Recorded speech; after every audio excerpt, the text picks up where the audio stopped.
United States senators take an oath to support and defend the Constitution of the United States against all enemies, foreign and domestic. Today, the United States Senate took a bipartisan stand against domestic enemies of the Constitution. Enemies of the Constitution do not have to be people. The Constitution is an idea. The Constitution is a piece of paper. A piece of paper can be an enemy of a piece of paper. An idea can be an enemy of the Constitution. A memo can be an enemy of the Constitution. A legal memo justifying torture can be an enemy of the Constitution. Domestic enemies of the Constitution are the most dangerous enemies of the Constitution because they have access to it, especially enemies of the Constitution residing inside the government. Senator Dianne Feinstein today exposed the CIA's now extinct enhanced interrogation techniques, a term which Senator Jay Rockefeller said was the CIA's, quote, eerily sanitized term for torture. I believe the documentation and the findings and conclusions will make clear how this program was morally, legally, and administratively misguided, and that this nation should never again engage in these tactics. The executive summary of the report released today included 20 findings. The report found that the CIA used techniques that were, quote, brutal and far worse than what the CIA had represented to policymakers and others, and that, quote, the CIA's use of enhanced interrogation techniques was not an effective means of acquiring intelligence or cooperation from detainees. The report also found that the CIA used techniques that were not approved by the Department of Justice or authorized by CIA headquarters, and that the CIA's management of its detention and interrogation program was deeply flawed, and that the CIA impeded oversight from the CIA Inspector General, the White House, and the Congress. President Obama responded to the report on Telemundo tonight. Some of the tactics that were written about in the Senate Intelligence Report were brutal, and as I've said before, constituted torture in my mind, and that's not who we are. And so, although I am concerned about potential ramifications overseas, and we've taken precautionary steps to try to mitigate any additional risks, I think it was important for us to release this so that we can account for it, so that people understand precisely why I banned these practices as one of the first acts I took when I came into office. Here is a sample of the details about CIA interrogation included in the report. CIA detainees, particularly those subjected to standing sleep deprivation, were routinely placed in diapers. Waste buckets were not always available in the interrogation of Abu Hazim. A waste bucket was removed from his cell for punishment, according to a CIA cable. Abu Hazim requested a bucket in which he could relieve himself, but was told all rewards must be earned. CIA medical officers discussed rectal hydration as a means of behavior control. As one officer wrote, while IV infusion is safe and effective, we were impressed with the ancillary effectiveness of rectal infusion. The same officer provided a description of the procedure, writing that regarding the rectal tube, if you place it and open up the IV tubing, the flow will self-regulate, sloshing up the large intestines. Referencing the experience of the medical officer who subjected KSM to rectal hydration, the officer wrote that, what I infer is that you get a tube up as far as you can, then open the IV wide. As described in the context of the rectal feeding of al-Nashiri, Ensure was infused into al-Nashiri in a forward-facing position with head lower than torso. Majid Khan's lunch tray, consisting of hummus, pasta with sauce, nuts, and raisins, was pureed and rectally infused. Senator Jay Rockefeller, who served as vice chairman of the committee in 2003, said the Congress was not fully briefed on the program. They take the chairman and vice chairman, take them down to the White House, give them a flip chart, 45 minutes with the vice president, and off we go. Senator Roberts and I went down by car and were instructed we couldn't talk to each other on the way back from one of those meetings. It was absurd. Questions or follow-up requests were rejected, and at times I was not allowed to consult with my counsel. I'm not a lawyer. There are legal matters involved here. They said we couldn't talk to any of our staff, legal counsel or not, or other members of the committee who knew nothing about this because they had not been informed at all. It was clear that these briefings were not meant to answer any questions, but were intended only to provide cover for the administration and the CIA. It was infuriating to me to realize that I was part of a checkbox exercise that the administration planned to use and later did use so they could disingenuously claim that they had, quote, in a phrase that I will never be able to forget, fully briefed the Congress.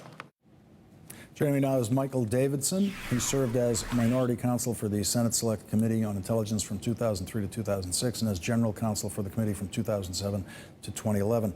Mr. Davidson, you served under Jay Rockefeller on the committee. You just heard him talking there about the way the administration handled the so-called briefing of Congress. I worked for a senator who was once on the Intelligence Committee, Senator Moynihan, who had his own problems with the CIA. He and Barry Goldwater had bipartisan objections to the way the CIA was misleading them on actions in Central America. So this challenge that senators have of trying to get real information out of the CIA is not new. Oh, it's definitely not new, but it's ground that has been very important to cover in the past and obviously was critical here. And one thing that was especially unique about this situation is that the government secrets didn't have to do with something like a raid that was happening the next day or the next week in which there was time-sensitive information, but about a program that went on for years and years in which the Congress was being asked to fund unwittingly.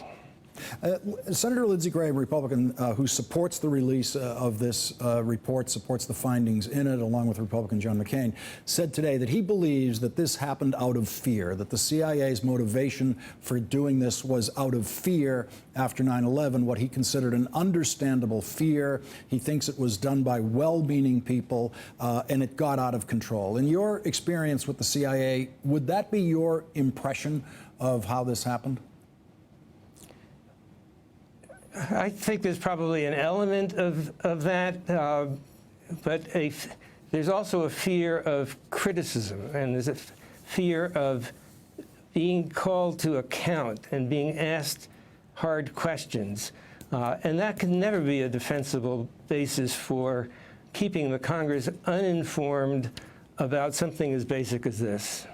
There is a disagreement on the Senate floor today between Senator Feinstein, Senator Chambliss, who's the Republican leader on the Intelligence Committee.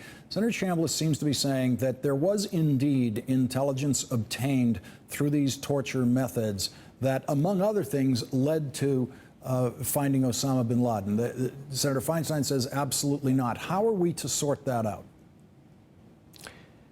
Well, perhaps the way to sort it out is first to carefully examine what the factual basis was of the Senate report today, to the extent that the committee was permitted to lay it out, but to also recognize that there's about 6,000 other pages of careful examination of a record that is now available to the government. Some of it may not be public information for some time. Probably in the course of time, more of it can be. But all of it is now in the possession of the executive branch and of the White House and can be a teaching tool within the government for years to come. Michael Davidson, thank you very much for joining us tonight. Thank you. We're joined now by Glenn Greenwald, the co-founding editor of The Intercept. Glenn, you've anticipated a lot of what is in this report today, but now we have the actual documents, a lot of the documents, a lot of the memos, a lot of the emails outlining exactly what was going on here.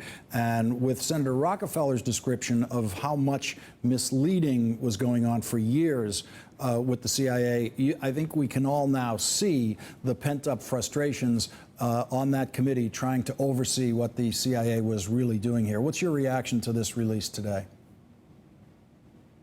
Well, the savagery and depravity that is detailed in the report is obviously stunning. And there's no question that the CIA systematically lied to the Congress and therefore to the American people, including the top officials at the agency, such as General Hayden. But at the same time, Lawrence, I have to say that, I've been writing about torture for almost 10 years now. And although there are some new details in this report, it's been very well known for a long time in Washington that the CIA was brutally torturing people, not just at Guantanamo, but at Bagram and the entire American prison system as part of the war on terror. And for a long time, members of Congress, the media, even the American population, more or less acquiesced to it. And so I'm a little bit uncomfortable with the idea that the CIA should bear all the blame. They certainly bear a lot of it. But I think as a country, our political and media class was comfortable with the fact that we were torturing people systematically. And it's a reckoning for all of us, not just for that agency. Yeah, I think prior to today, it was hard, certainly hard to get at this kind of fact base. But I think you're right. There wasn't a lot of eagerness to look into it. Let's listen to what Senator Chambliss said today on the Senate floor.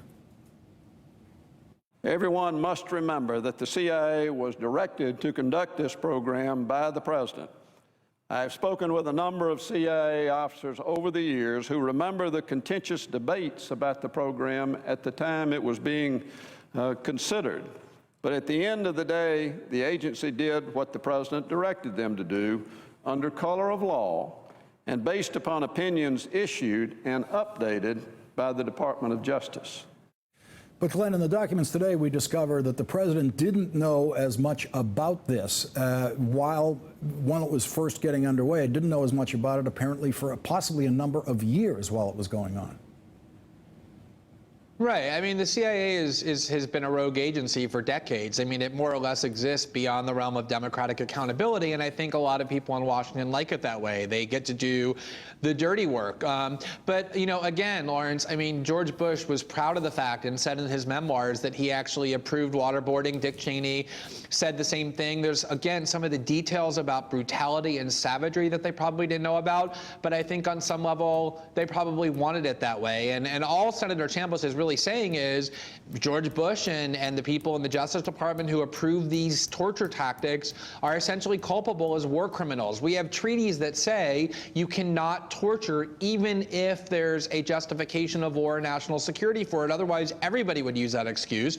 We need to maintain the taboo, and people who don't are, by definition, war criminals. And it seems the thing that strikes me about what the Senate was doing today, Dianne Feinstein, Jay Rockefeller, is they were doing everything they can to make sure this doesn't happen again. Because by going public like this and getting that report out there, it is saying to the current CIA, and it's certainly saying to the next 20 years of people going to work in the CIA, we are going to be on you if you try to do this. And I think, Glenn, I think you and I probably share the view that a few decades down the line, or at some point down the line, this is going to come up again in the CIA. There's going to be some kind of terrorist threat where this kind of question comes up again. What kind of tactics should we use now that we've been hit in this way, or now that we face this challenge? And I think what the senators were trying to do today was lay this marker down in such a way that they will always remember.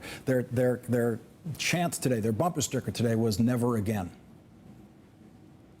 I agree with you about their intent, and I think it was commendable, and I'm glad they did it. At the same time, the United States imprisons more of its citizens than any country in the world, and the reason is because we believe that if we don't punish crimes by putting people through the justice system and prosecuting them, that we actually can't deter it. And I think one of the biggest disappointments or errors of the last 6 years of this president was protecting these torturers from going through the criminal justice system and being prosecuted, notwithstanding the political cost that it would have had. Because I do think it's a hard question. How do you deter future torturers if the message was sent that if you torture, you actually won't be prosecuted? We've just converted it into a policy debate where Republicans go on TV on Sunday shows and say it was necessary for national security, and Democrats say it wasn't. It's not just a policy debate. It's a crime. It's a crime under our statutes and our treaties, and I wish it had been treated as that. It seems like the two agreements that exist across the parties in Washington tonight, Glenn, are they should not prosecute anyone involved in having done this because on the belief that they had good intentions going in. And then secondly, we should absolutely never do it again. There wasn't one defender on the Senate floor today of torture saying, let's preserve this right. We're out of time. Glenn Greenwald, thank you very much for joining us tonight. Thank you.